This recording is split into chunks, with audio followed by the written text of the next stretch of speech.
She said she was lonely, but I had already been left alone long before.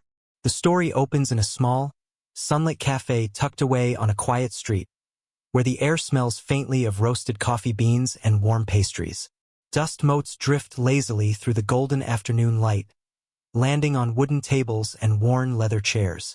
The atmosphere is calm, almost nostalgic, the kind of place that holds memories like a soft echo.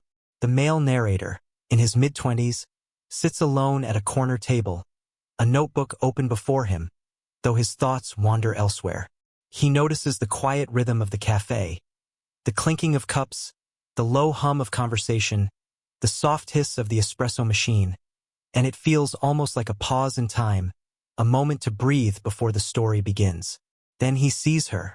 She steps in, gracefully, with that quiet confidence that once drew him in, now tempered with a subtle vulnerability that only years and experience can bring.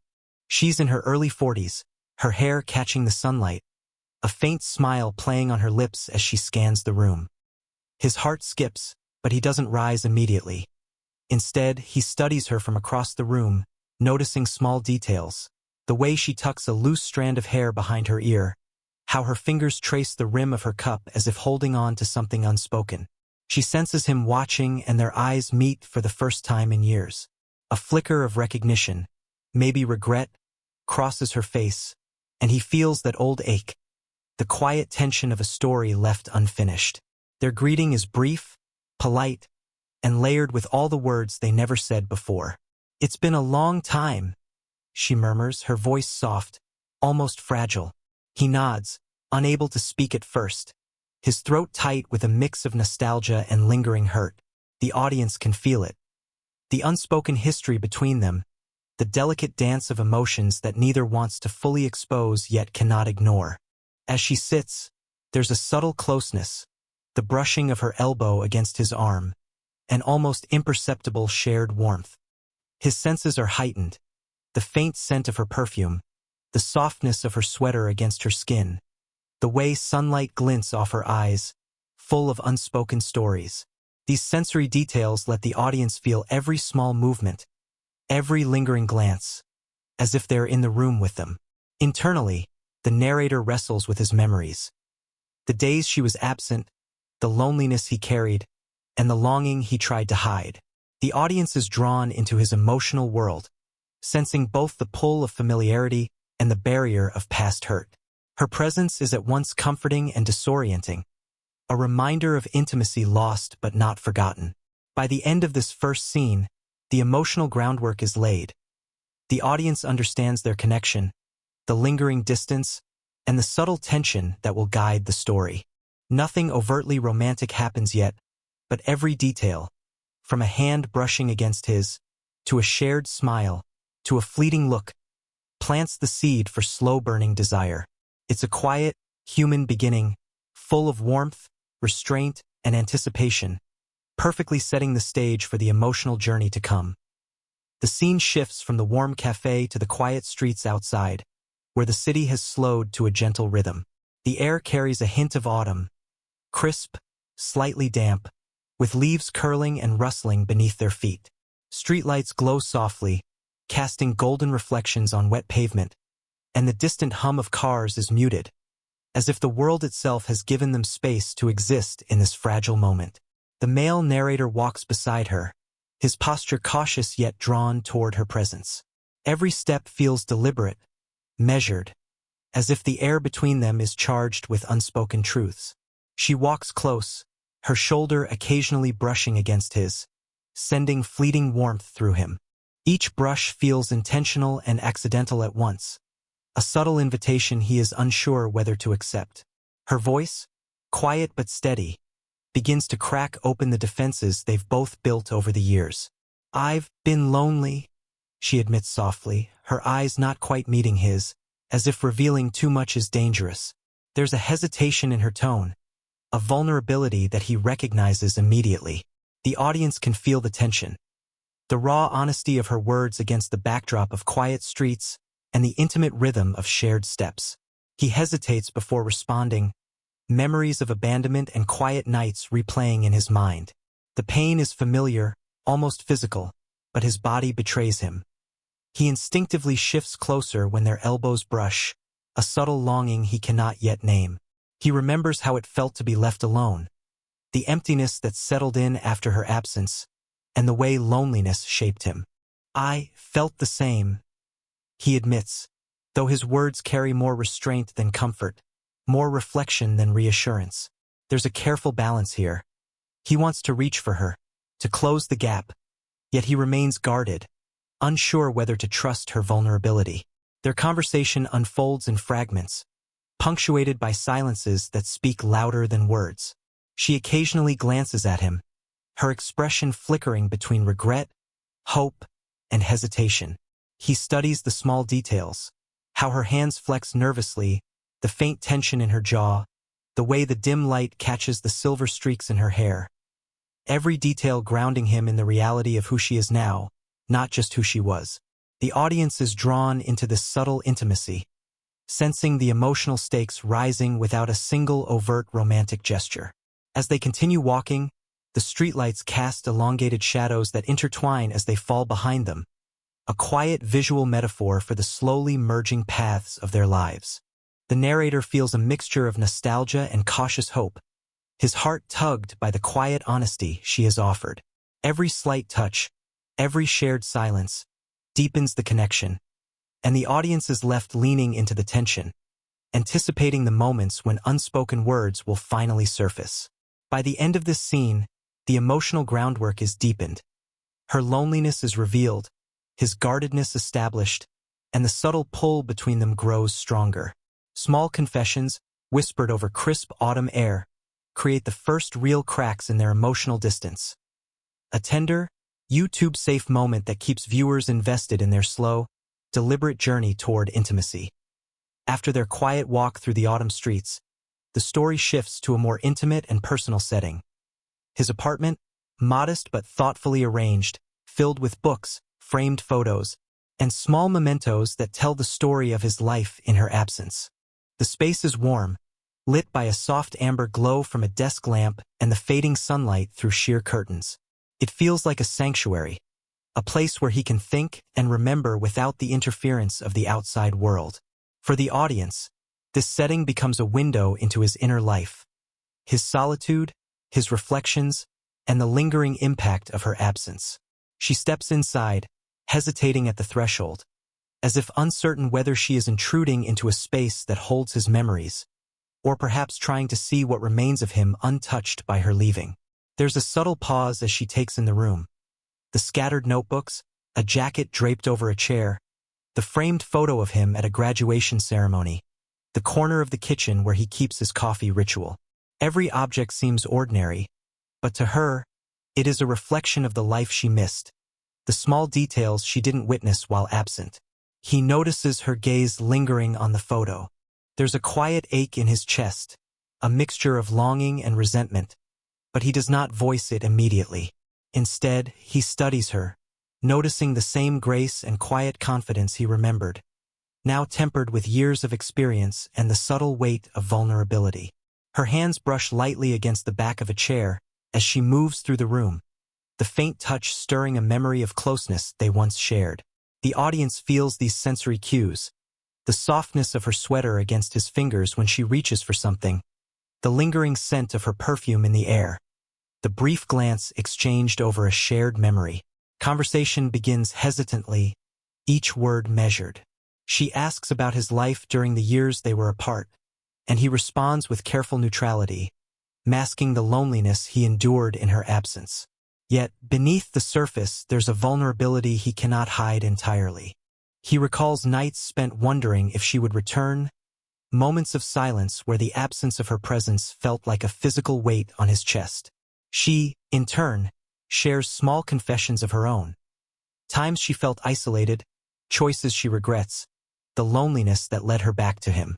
The emotional tension builds quietly, not through dramatic confrontation, but through the subtle interplay of memory and presence. Their bodies reflect the unspoken connection. She sits slightly closer than necessary. He leans forward instinctively to reach for a pen, their hands almost touching. The audience senses that every movement carries meaning, a gentle, YouTube-safe intimacy that conveys longing without overt romance. By the end of this scene, the past has been mirrored in the present. They both recognize what they lost and what remains, and the emotional groundwork for deeper connection is laid.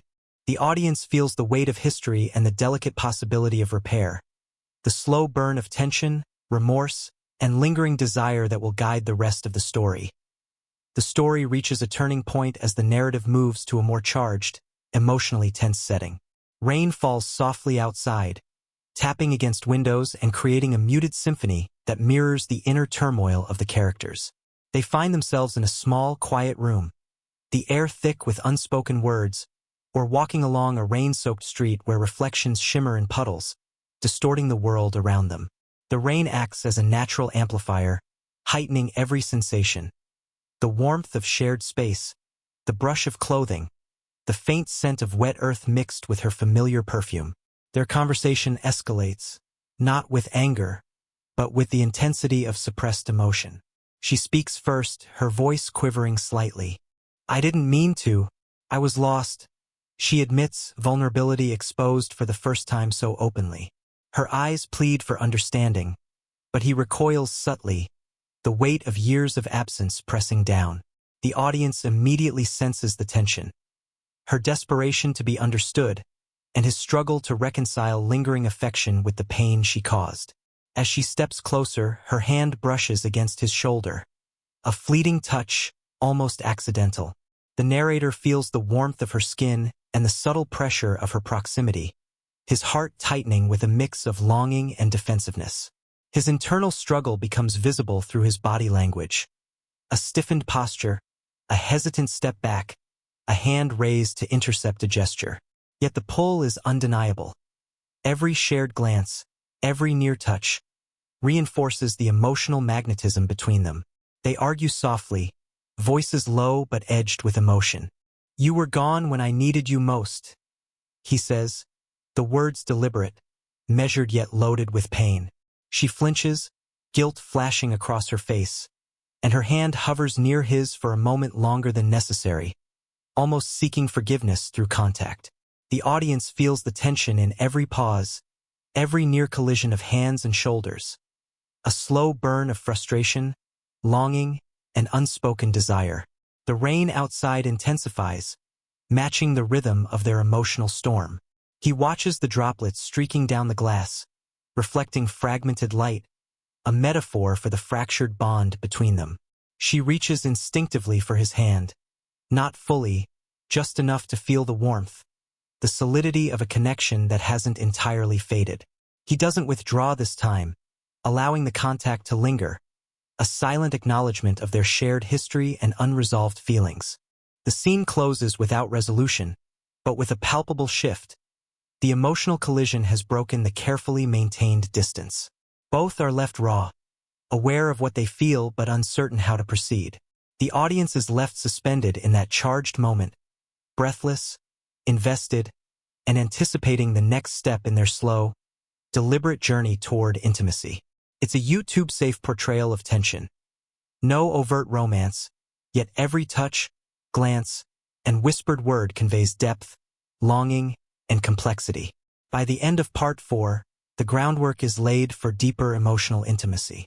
The collision has forced vulnerability to the surface, making the next acts of confession and reconnection inevitable and compelling. The story deepens emotionally as the narrative moves to a quiet, intimate setting. A rooftop overlooking the city at night or a secluded park bench bathed in soft lamplight. The world feels distant here, muted except for the occasional rustle of leaves, the soft hum of traffic below, or the distant chirping of night birds. The setting emphasizes intimacy and reflection, giving the characters space to shed protective layers and reveal truths long held inside. They sit close, though not touching initially, both aware of the emotional tension that hums between them. She finally speaks, her voice low and unsteady. "I was lonely, more than I can explain," she admits, eyes downcast. The audience feels the weight of her words, the vulnerability of confessing a feeling that has been buried under pride and fear. For him, this confession stirs a complicated mix of emotions: empathy, lingering hurt, and a quiet, stubborn hope. The male narrator responds carefully, choosing words that convey honesty without shutting her out. "I know," he says softly, pausing as if weighing every syllable. "I felt alone too, long before you came back." His tone carries both the sting of past abandonment and the softness of still caring, creating a layered emotional tension the audience can feel in their own chest. Their conversation unfolds slowly, each sentence deliberate, filled with pauses and breaths that carry meaning. They revisit moments of absence and isolation, not to blame, but to acknowledge the emotional landscape that shaped them. She traces the edge of the bench with her fingers, a subtle, nervous motion that mirrors the emotional trembling she feels inside.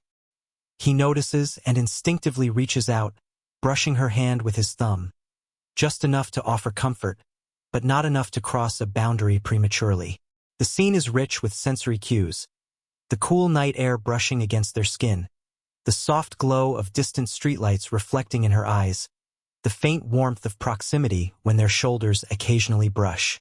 These small, tactile details amplify the intimacy without veering into romance that feels unsafe for YouTube audiences. Every gesture is deliberate, a shared inhalation of cold air, a glance held slightly too long, a hesitant smile that flickers and fades. As they speak, emotional barriers begin to soften. She admits regrets, fears, and the loneliness that led her back into his presence, while he confesses the quiet pain of her absence and the longing he tried to hide. Their vulnerability is mutual, and the audience senses that the emotional connection between them is growing stronger than ever. The tension is no longer just unspoken resentment. It has transformed into a fragile bridge of understanding and shared humanity. By the end of this part, the groundwork for tender reconnection is set. Both characters are exposed, emotionally raw, and fully present. The audience can feel the anticipation of what comes next, knowing that the next steps will involve gestures of care, subtle touches, and the slow building of trust that leads to intimacy. The quiet confessions on a cool night create a moment of emotional resonance, cementing the story's slow burn heart. The emotional tension from the previous confrontation begins to ease, shifting the story into a softer, warmer space. It's early morning, and sunlight spills gently through sheer curtains, filling the room with a golden, forgiving glow. The world outside is quiet, birds chirp lazily, and the hum of a waking city is distant, almost imperceptible. This serene atmosphere mirrors the tentative healing between the characters, a moment where vulnerability can begin to transform into gentle connection. They share a calm, ordinary activity, making tea together, sitting close on a couch, or preparing breakfast side by side.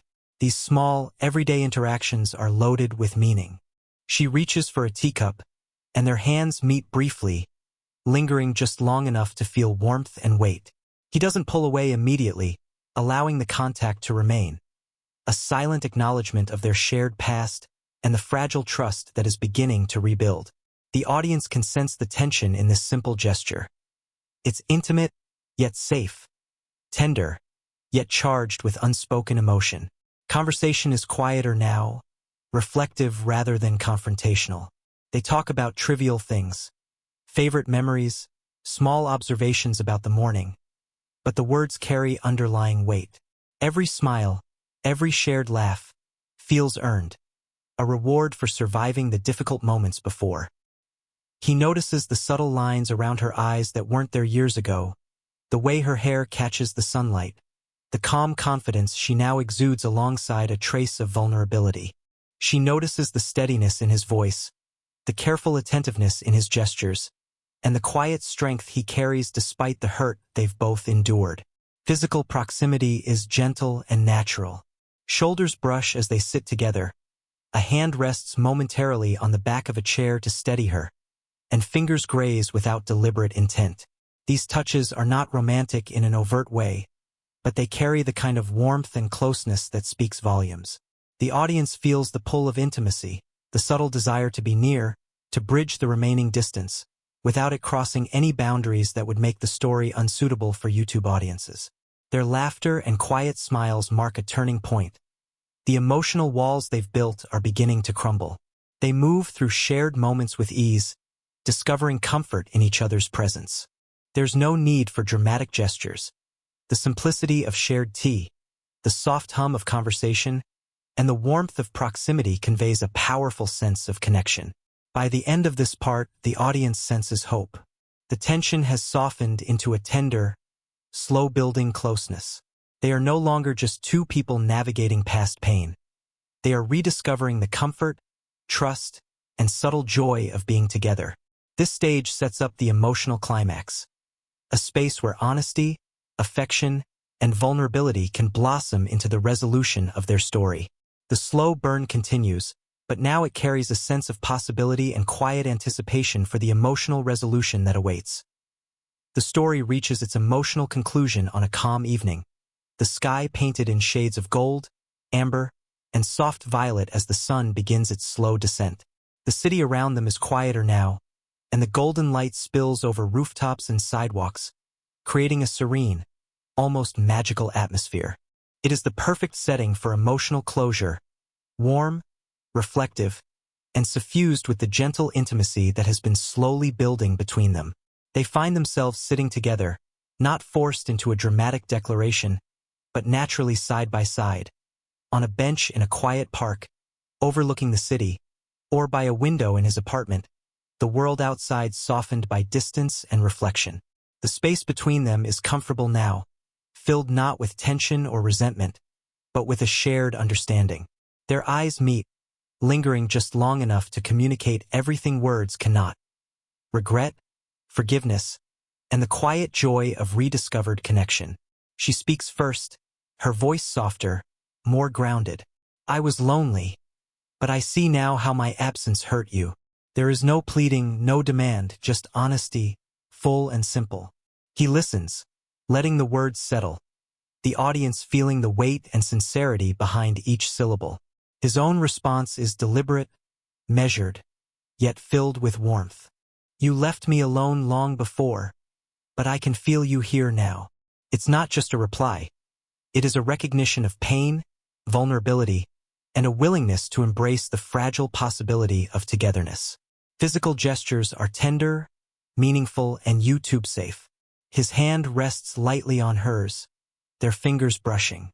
She tilts her head toward him slightly, leaning into the warmth of his presence. Their shoulders touch, subtle but significant, a physical reminder that they are no longer emotionally distant. The audience can feel the intimacy through these small touches. No overt romance, yet the closeness speaks volumes. Every glance, every sigh, carries the weight of years, loss, and rediscovered hope. The dialogue flows naturally, reflective rather than dramatic, as they recount small memories and acknowledge the journey they've taken together and apart. There is laughter too, quiet and gentle, easing the final tension and allowing the audience to experience relief and emotional satisfaction. They are no longer defined by what was lost, but by the trust, understanding, and shared humanity they have reclaimed. By the final moments, the story reaches a graceful conclusion. The ending can adapt depending on the chosen arc. Together and secure, they hold hands fully, smiling at one another, committing to a renewed relationship. Together but uncertain, they remain side by side, fingers touching lightly, the future open but their emotional bond undeniable. Emotional resolution without romance. They exchange a warm embrace or shared smile, acknowledging the depth of their connection while parting as friends. Separation with lasting impact. They stand, hands brushing in a lingering farewell, their bond forever changed but their paths diverging. As the camera or narrative voice pulls back, the audience feels the resonance of closure. The story leaves them with a sense of emotional completeness. The pain of the past acknowledged, the tension of reconnection felt, and the warmth of human connection celebrated. The slow burn is fulfilled, not in grand gestures, but in the quiet honesty, tender proximity, and subtle gestures that have defined the journey from distance to intimacy. 23.